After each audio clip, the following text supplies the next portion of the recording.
This from Dog Pound Daily. 3 Browns who could sign an extension before the 2024 season. Number 3, they say cornerback Greg Newsome. Number 2, wide receiver Amari Cooper. We told you how the wide receiver market's kind of blowing up financially. And number 1, Jeremiah Owusu-Koramoah, linebacker. When you look at those, Tim, who would you prioritize? And you know what? Let's start with Cooper. The wide receiver market is going to continue to go up. Those number 1 guys, Jefferson and Hill will want a new deal, I'm sure. Chase and Higgins all haven't signed yet. How likely do you think it is the Browns and Cooper can find some common ground? Cooper's an older guy at 30. I mean, it's older for a wide receiver.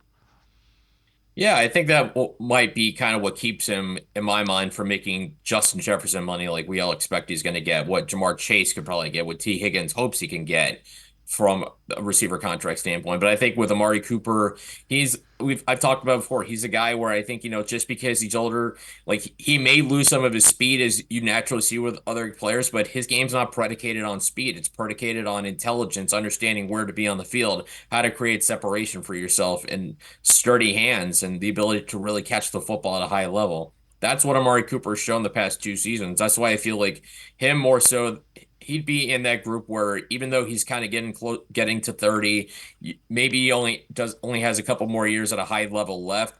I still would try to go out and get into an extension. Maybe because he's older, you can get him at a slightly friendlier price than, what, like I said, what the Vikings would have to pay for Jefferson, what the Bengals would have to pay for Chase and Higgins, and all these other receivers that are out in the market and that could be looking at second contracts in the future.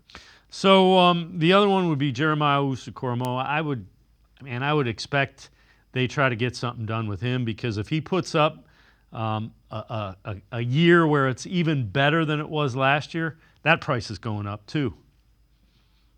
100%. I feel like that's got to be something that I would, if I'm the Browns, I'd want to get that done obviously before camp and just get that taken care of and not let that, go into the season. Obviously, I think that has probably been arguably the best pick Andrew Berry's made through his drafting career. The only one other you could contend with is Martin Emerson Jr. But JOK, I still feel to this day there was no business. He had no business falling as far as he did in the draft, and he's shown it with his ability on the field. The fact that he's so good downhill, that he's able to create a lot of pressure.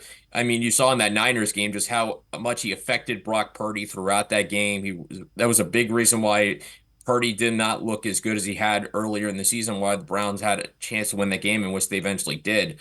But because the Browns really don't have a lot of long-term prospects right now at linebacker, JOK just looks far and away the guy, and maybe the guy you build that room around for the next couple of years.